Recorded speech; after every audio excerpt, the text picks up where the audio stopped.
Maurice Chevalier was a notorious ladies' man, but despite years of blissful lovemaking, this French Lothario ended up brutally alone. With nothing but his demons to keep him warm, Chevalier did something unspeakable.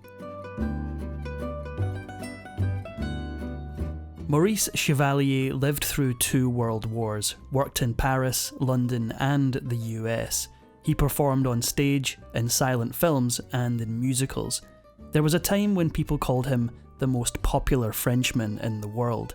But despite his fame, Chevalier was never truly happy. His father had a drinking problem and abandoned the family in 1896 when Maurice was just 8. He and his 2 brothers had to rely on their mother to care for them. Within a couple of years, she was so stressed that she had to be hospitalised. Maurice's eldest brother, Charles, got married and moved out, freeing himself of the hassle of their struggling family.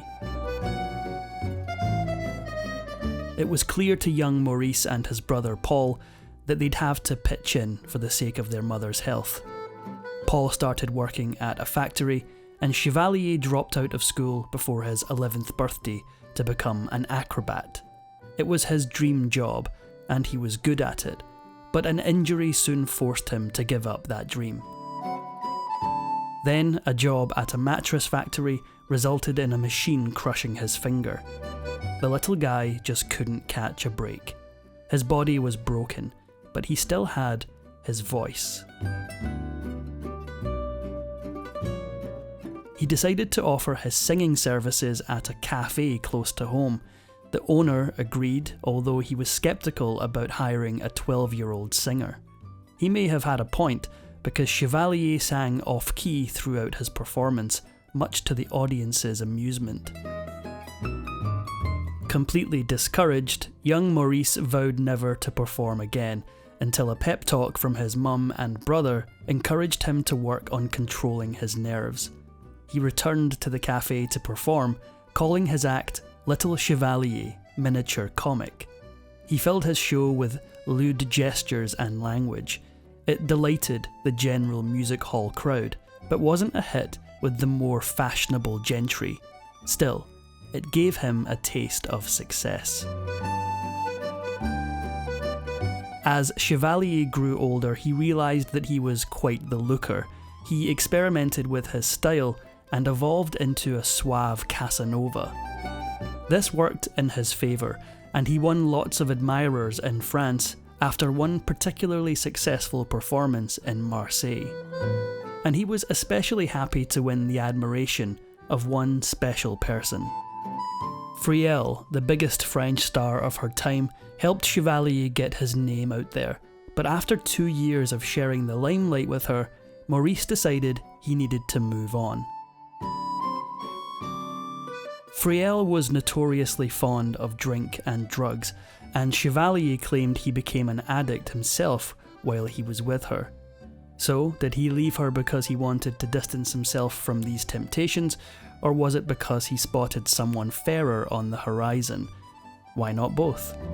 Chevalier became smitten with another famous French performer on the Parisian stage, Mistinguett, and to his disbelief, she had the eyes for him as well.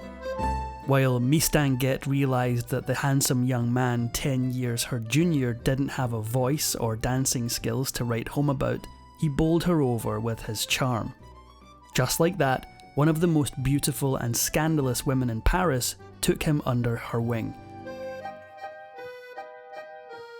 Mistinguett had to work with him on his mannerisms and stage etiquette.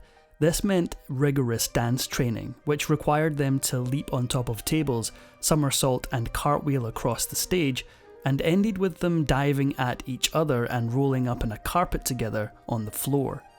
Mistinguett's patronage and insistence on partnering only with Chevalier ensured that his career took off in a big way. But unfortunately for him, he didn't get to enjoy the taste of success for too long. Sometimes life throws you a completely unexpected curveball. In Chevalier's case, it happened when France entered World War I, and he had to serve his national duty. His leaving broke Mistanget's heart, but there wasn't much she could do about it. Even though Chevalier didn't want to go, he didn't shy away from his responsibilities. Never one to give in to fear, Chevalier posted himself right at the front lines. It wasn't long before disaster struck. During battle, a piece of shrapnel struck him in his back. The wound wasn't fatal, but he now found himself captured by the Germans, and he spent the next 2 years in a prison cell. Chevalier didn't want to waste his time thinking about what might have been. He spent his 2 years as a POW doing something very constructive, learning English. He felt certain it would help him in his career once he was free, and really he wasn't wrong. Talk about turning lemons into lemonade. And although 2 years is a long time, he might have had to spend longer in prison if it wasn't for the efforts of his biggest fan, Mistanget. If there's one thing Chevalier had going for him, it was his good looks and charm. Almost every woman he met fell for him and wanted to help him in some way. His departure had devastated Mistanget and further saddened her when she discovered his whereabouts. She convinced one of her many admirers, the King of Spain, to intervene and have him freed. Mistanget wanted to receive Chevalier herself and bring him home, but the French and German authorities had other ideas. Initially, the French thought she was the infamous Mata Hari and detained her until they confirmed she wasn't. Next, the Germans refused to hand over Chevalier until she agreed to spy for them. She did agree, but only after deciding with the French to act as a double agent. When the Germans realised what was going on, they decided to execute her for her treachery. In the end, they spared her in return for some Germans the French had detained. Finally, after those minor inconveniences, it was time for the two lovers to reunite. Chevalier returned home to a changed Paris, and he found it hard to connect with the audience again. After the horror he'd seen, he struggled to jump back into his career and resume from where he'd left off. This might have been the end of Maurice Chevalier the entertainer if it wasn't for Mistanget, who fought for him. She refused to be part of any show without him, and slowly he regained his confidence. Accordingly, the audience regained a new love for him. He discovered jazz and ragtime and began dreaming of touring various countries for his concerts. Meanwhile though, Mistanget discovered his interest in her was waning. While Chevalier may very well have been the love of Mistanget's life, he had no similarly enduring feelings for her. In 1918, when peace prevailed again, he turned his attention and his devotion towards an actress, Léonie Batiat, better known as Arrietty. Mistanget was heartbroken, especially after all she'd done for him. Chevalier dreamed of travelling the world, so he jumped at the chance to perform at the Palace Theatre in London. He still sang in French, but his English lessons in the German prison started paying off. Unlike many of his compatriots, he could cheerfully banter with the audience in English, fueling his popularity. While in London, he became enamoured with a particular item of clothing popular with men in the city, a straw hat. He decided he'd get one for himself, and from that moment he was never without a straw boater, even when those hats went out of fashion. Indeed, few fans could even picture him without his tuxedo and boater hat. Once he was back in Paris, he made the jump from the stage to the screen, starring in his first films. But the biggest impression he made was in a project he almost skipped. When Chevalier found the opportunity to work in an operetta titled Day, he almost gave it a pass. Better sense prevailed though, and he decided to give it a shot. Good thing too, because it became one of his most successful works. Especially when American composers George Gershwin and Irving Berlin decided to bring it to Broadway, bringing him along to star in it too. Chevalier had conquered Europe, so naturally, he had to test his mettle across the pond. Chevalier may have been a lot of things, but he wasn't unrealistic. He admitted that his voice wasn't a showstopper, so he knew he had to develop an individual style that wowed the audience. He tried out a half-talking, half-singing delivery, and he struck gold. The audience loved it, both in France and later in America. Although Dédé was successful, Chevalier didn't find any other work in the US. He returned to Paris feeling deflated. He started working on a French revue, and during auditions for dancers, he met someone whose presence would make him forget his woes. Yvonne Vallée was petite, dark and shy. Chevalier was so taken by her that he announced she'd be his own dance partner. Of course, it wouldn't take long for her to progress from dance partner to something a little more intimate. It was only a matter of time before Chevalier, completely smitten, proposed to the gorgeous young Yvonne. The couple were together for 8 years, during which time she often performed with her husband. Unfortunately, that wasn't enough to make the marriage work. Sound came to film in Hollywood in the late 1920s, and Chevalier's debut was in Innocents of Paris in 1928. Paramount Pictures signed a contract with him after that. He didn't waste any time in making his place though, and the Academy even nominated him for an award for Best Actor twice in the coming years, for The Love Parade and The Big Pond. The little kid who'd been a failed acrobat and mattress maker was really starting to hit it big, yet Chevalier had only just begun to show American audiences what he could do. He had some big hits in the American music market too. These songs established his presence on the world stage. He was no longer just a French performer performing for the French market. When he came to Hollywood, American audiences were over musicals. They had next to no interest in watching them, so they didn't do well at the box office either. But Maurice Chevalier was never one to listen to trends. He bucked the curve and starred in The Smiling Lieutenant in 1931. Despite their dislike for musicals, it was a success with American audiences. And it wasn't just a fluke either. Though well into his middle age, Chevalier was just getting started. If Paramount had any apprehension about casting Chevalier in musicals previously, they didn't now. In fact, the next musical they cast him in, 1 Hour With You, was such a huge success that it left the audience wanting more. That's why Paramount produced another musical in the same year, Love Me Tonight, with Chevalier and Jeanette MacDonald as the leads again. He'd come a long way from that German POW camp, but this success started to bring out Chevalier's dark side. His popularity with the ladies had made him arrogant and not very willing to accept rejection.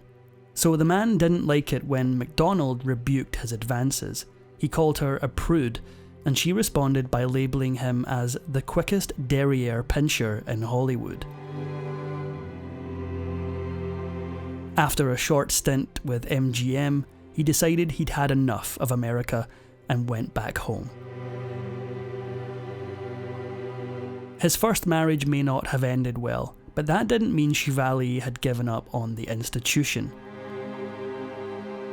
He married dancer Nita Raya in 1937, but life had a funny way of throwing curveballs at Maurice Chevalier. His new wife and her family were Jewish. The Germans had begun invading France, so for their safety he moved with them to the south, the unoccupied zone of France. Unfortunately though, being in the free zone didn't mean the Germans would leave him completely alone. Even the Germans were Chevalier fans. They wanted him to play for them in Berlin, but he refused. He kept citing poor health as a reason for why he couldn't perform, but the Germans hated the word no as much as he did. Soon they began making chilling threats against his wife and her family. He knew then that he couldn't refuse for too long, so eventually he agreed to perform for them. In a twisted irony, his performance took place right where he'd been a POW himself all those years before. But he didn't agree without getting something out of it himself. He insisted that if he performed, the Germans would have to release 10 French POWs. They agreed, and while this news should have made him a hero, it didn't. As a matter of fact, the complete opposite happened. The media twisted Chevalier's visit to the German camp as an act of treachery. They made it sound like he'd been performing everywhere in Germany and didn't care about those affected by the war. Maurice knew he was a marked man. The Germans could use his family against him, and the French resistance fighters believed he was the enemy. He didn't have many options, so he chose the safest one. After sending his wife and her family to a safer place, Chevalier went into hiding himself.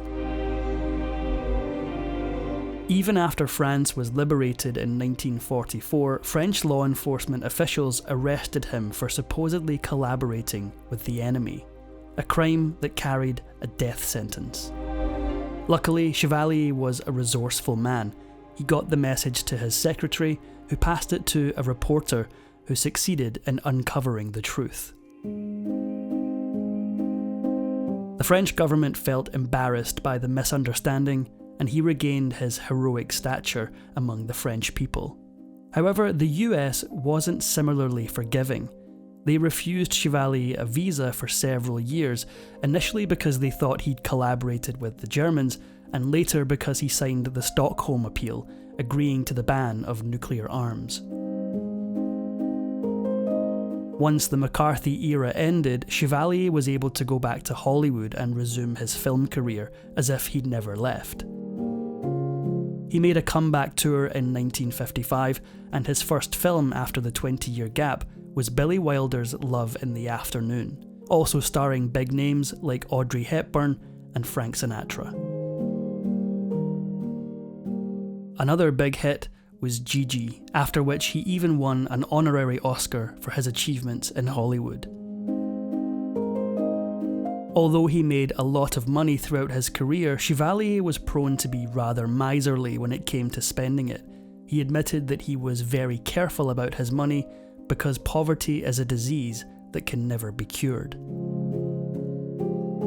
He did, however, buy a large property near Paris in 1952, which he named La Loque in remembrance of his mother. And it was no wonder he missed her more with time. Chevalier split with his second wife around 10 years after their wedding, so when he wasn't working or fooling around with chorus girls, his was a pretty lonely existence. It may have contributed in part to why he worked for as long as he did, and why he ended up making some bad choices. He spent the 60s touring the United States, Europe and Latin America, and he announced his farewell tour and his retirement in 1968. However, 2 years later, he agreed to sing the title song for Disney's The Aristocats, and this would be his final contribution to the industry. The next time Chevalier made the news, it was an incredibly disturbing story. In March 1971, Chevalier tried to take his own life. He'd suffered from depression on and off in various stages of his career, and in an extreme episode overdosed on barbiturates. Although he survived, it had a lot of adverse effects on his health. In the wake of his attempt on his life, Chevalier spent months battling liver damage, kidney failure, episodes of memory loss, and constant fatigue. His body stopped responding to dialysis, and doctors tried kidney surgery as a last-ditch effort to save him. He died due to a cardiac arrest in January 1972. His family laid him to rest next to his mother. His funeral was a quiet, intimate ceremony attended only by family and some close friends. It was an appropriate farewell to a man who had lived big, but who only had a few to truly call his own. If you enjoyed this video, please give it a like and subscribe for more videos.